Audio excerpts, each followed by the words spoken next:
more my work booth. Working, Peter.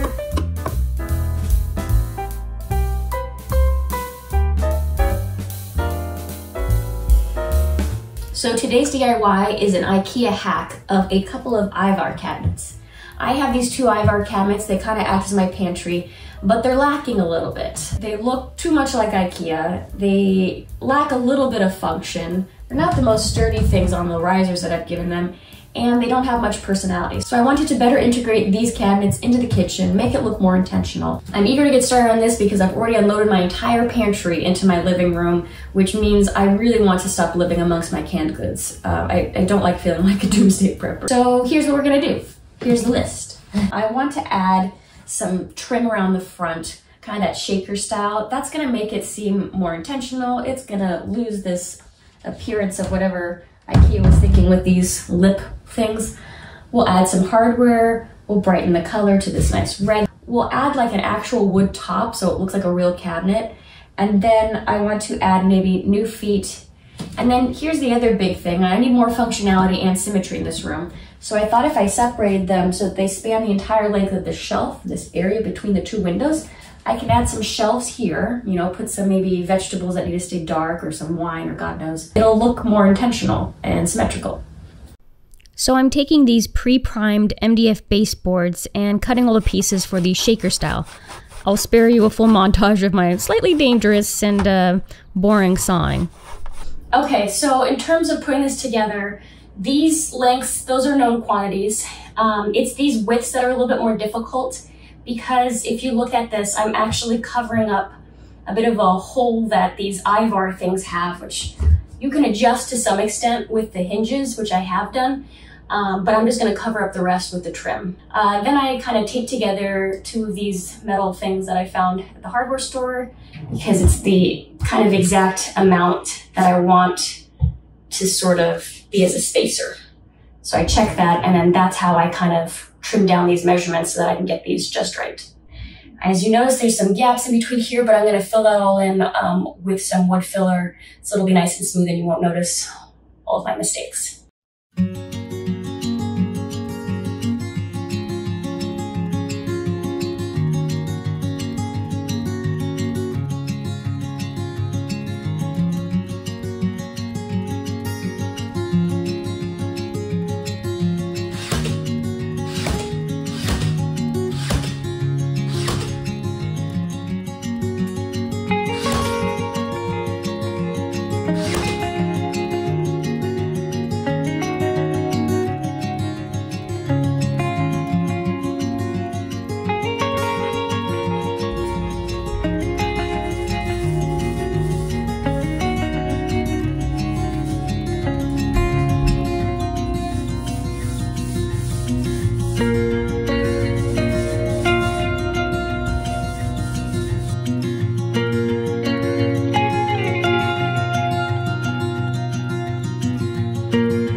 So because I don't have a piece that's big enough to the width that I need, I'm adding another sort of 1x2 right here.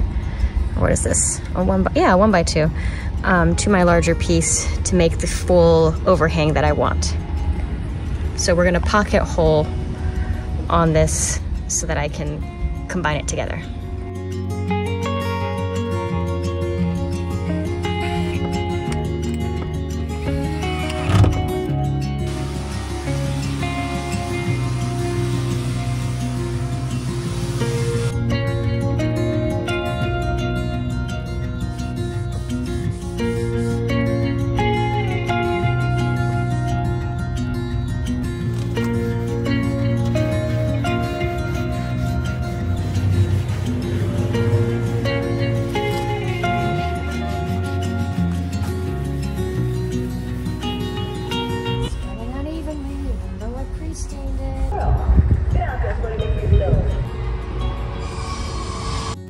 I purchased some 2x4s and had the Lowe's people cut them down to size for my base. See, you don't need a workshop of your own, a garage, you just need a balcony. That's what I keep telling myself when I take on these bigger projects. So I have set this up as my base. I have, you know, that one, yeah, ignore my work boots. I've got different pieces here that I will add pocket holes to make this a sturdy thing. There she is, completely put together.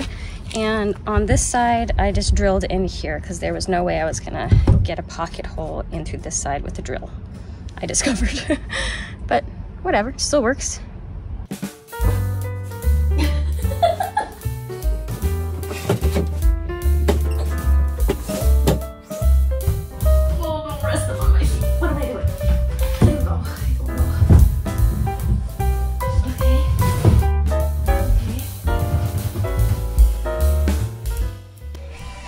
Next, I secured the cabinet to the base with some screws.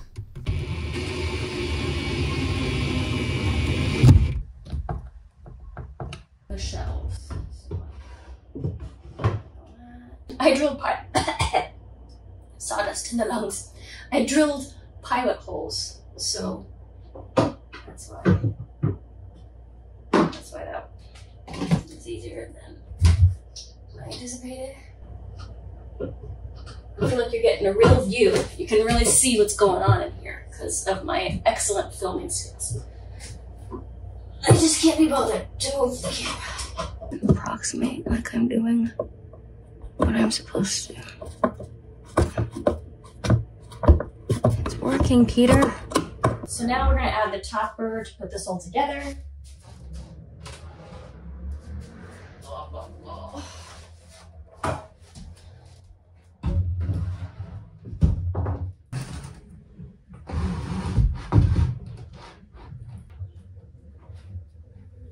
So I'm putting on this topper. I've got some clamps in the back, and I drilled some pilot holes inside the cabinet topper, all that I'm going to go up from. I'm not saying that this is the best way to make this project. I'm just saying this is one way, this is how I did it, and I've learned a lot in the process and how I would change it and do it next time. So you can learn from my mistakes and, you know, use your own intuition about what works. Is this another one of those views where you can see everything? Or just my messy hair? It's been a long day, okay? Now some new hardware by these people. So I made this little template with a hole about where I'm gonna put, what is that thing called? A knob. So I have this as the inner edge, this is the right side.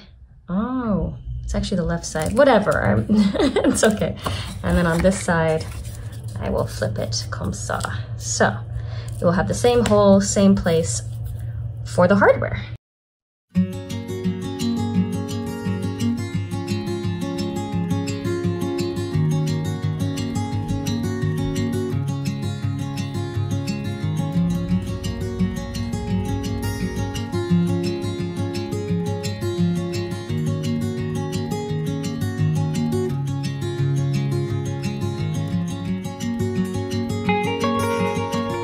But I just wanted to show you the final version of the IKEA hack.